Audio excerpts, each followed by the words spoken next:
Hello and welcome back to IATEFL Online with someone now who needs no introduction, although I'm just going to give him one. It's David Crystal, IATEFL patron. David, welcome.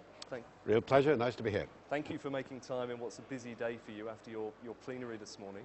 Well, I got out alive, that's the main thing. Well, we were just talking before we came on air that it's the first time I've seen a plenary session which had overspill rooms where we were actually streaming the session as well. So. Yeah.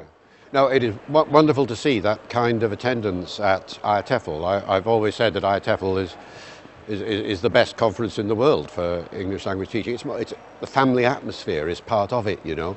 But first 9 o'clock plenary, not usual to get quite so many people. It was lovely to see it. It's remarkable. And you today were talking about, well, blends. I think I would summarise it as blends. Could you sort of give us a soundbite summary of blends?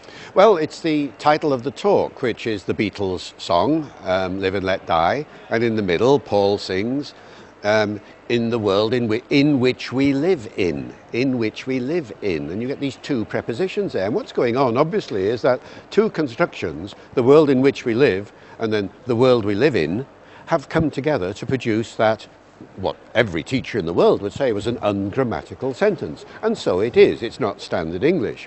Now, the next point is, most people would say, these things are wrong, and if they come out, I feel guilty about it, and I must always correct my students if I hear them say it. My point is that these are perfectly natural things. One shouldn't feel guilty about them. Everybody does it. I do it all the time. You'll find an example or two in this interview, you know, because one's thought is going ahead at 100 miles an hour, and one's grammar is trying to keep up. Mm-hmm. And sometimes one starts a sentence and then something happens and you change tack in the middle, and the language allows you to do this. And that's the beauty of language, that it allows you to change your thought, to put things together that don't belong together. If you're writing it down, of course, you correct and make sure it's nice and elegant and standard, but in speech, it's natural. Everybody does it, and teachers need to be aware that this is a perfectly natural thing. Yeah, it's interesting. I actually saw on Twitter, that place we all go to for comments and to catch up with what people are talking about, comments about your title and saying, does David Crystal know there's a second in that? Yes, exactly. I got several emails as well before the conference. Oh, there's a typo in your title.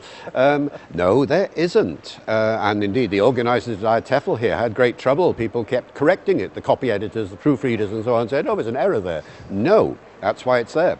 And if you go through the world of pop music, you'll find hundreds of examples, not just the Beatles, of course. Yeah. Chose the Beatles because we're in Liverpool, but you'll find it everywhere. And then the interesting thing is, you find, where you might say the music, the rhythm of the tune motivated the usage. When you hear it in everyday speech, where there's no music behind, you realise it's actually a very natural thing to blend. Yeah, it's interesting you say that they came to you and said there's an error there, because one of the comments we got on the live stream was, is David Crystal trying to say that blend is a new term for error or mistake? Oh, not at all. Blending is a natural phenomenon that reflects the way you process language in the brain. Out it comes. Now, nobody would ever want to teach blends. No, that's not the point. The point is that in listening comprehension and reading comprehension, you have to recognize that these things exist and that they're there for a reason. And the reason is usually because somebody has tried to say two things at once, and it's come out in a bit of a tangle.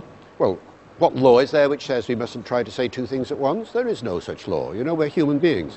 The other thing is that if it turns up in writing, where it can be confusing, it can cause ambiguity and so on, then you need to A, be able to identify it, to detect it, B, then be able to explain it. You know, where does the error come from? And C, under no circumstances condemn it, even though you don't recommend it, because what people are doing, and especially learners, when learners do this, is they're trying to use language at a more advanced stage from which they are at, or whatever the grammar is behind that sentence.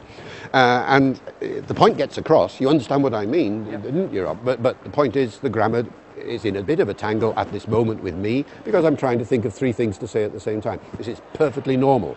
To teach this would be impossible. But to get people to understand that it exists and to be sympathetic towards its occurrence and not to make people feel guilty about having done it is all that my lecture was supposed to convey. Yeah. It was, I mean, obviously there's the distinction, as you were saying, between spoken language and written language again, and perhaps you mentioned blogs. Yeah, and that's the point. That's the yeah. meeting point, isn't it's it? turning up in written language on the internet, because normally if somebody makes a blend for a publisher or a magazine or a newspaper, somebody will spot it and get rid of it. Not always, but usually. But on the internet, where often there are no copy editors and no people watching you, people are writing their blogs and then the social networking sites and on Twitter and so on, and you're seeing these blends coming up all the time. Well, it's a feature of the written style of the internet. Again, it's not something you'd want to generalize to more formal, correct language in other circumstances, and I certainly wouldn't want to recommend that you write exam questions in this sort of way, but on the internet you will see it. And it's no good saying, if you're a teacher, you know, this is wrong, when somebody will come back and say, but I've just seen it 100 times on the internet. Then you're in trouble as a teacher, because your credibility has gone. So you have to be tolerant about this and say, look, this is a usage which you wouldn't normally, which you don't try to do, but don't feel too bad if you find yourself doing it. So that is the message, and yet at the same time you were talking about, or I can actually think of some politicians, say, who are very good at starting sentences slowly, never quite getting to the point. You were saying, where's the verb, and complicated blends that come out. And one of the reasons for this is because the politicians, and not just the politicians, anybody, because some languages do this, have the length of the subject, have the length of the sentence in the subject before the verb. And this is one of the points in the lecture, a very important point really, the ultimate point. Why do people blend? Usually because the subject is too long, usually. They start a sentence off, and they start a grammatical construction, and it goes on, yada, yada, yada. By the time they get to the verb, they've forgotten how they started the sentence, because the subject has gone on for too long. And so that's where the error comes, in the middle of the sentence. And if you realize that that has happened, you can correct it. But if you don't, out comes a sentence, and it's got this blend in the middle.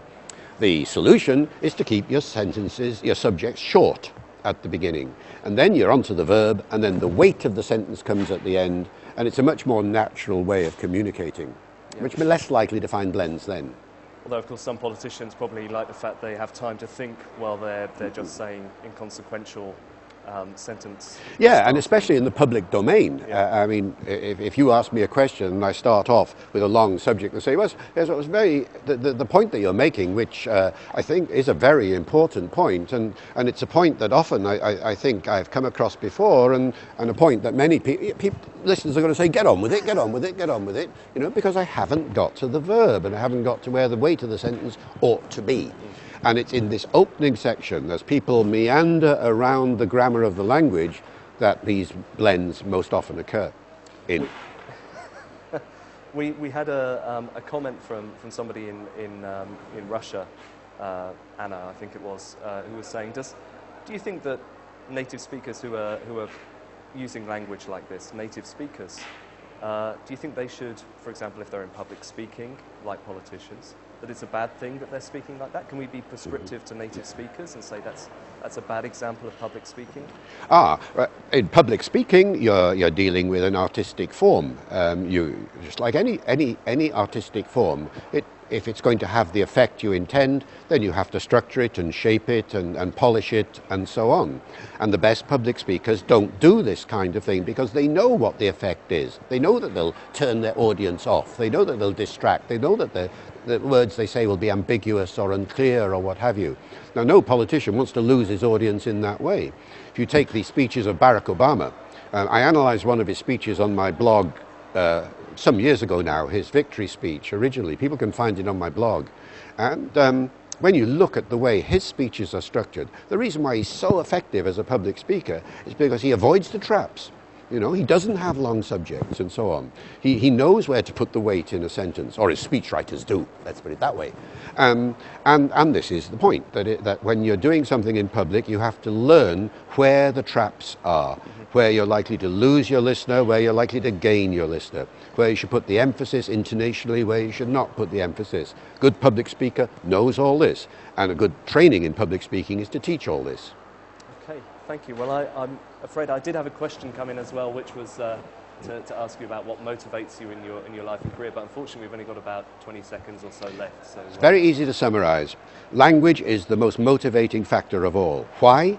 Because it's always changing. Whatever language is like today, it was different yesterday, it'll be different tomorrow. That is the challenge, that's the fascination. That's why I retain my curiosity about language. You never know what's going to happen next. Fantastic. Thanks very much, David, My pleasure. for your time. We'll be back very, very shortly. I believe our next speaker is just checking the board. Denise Kurtoglu-Eken, who will be plenary speaker here at IATEFL this year. We'll be back in a minute with her.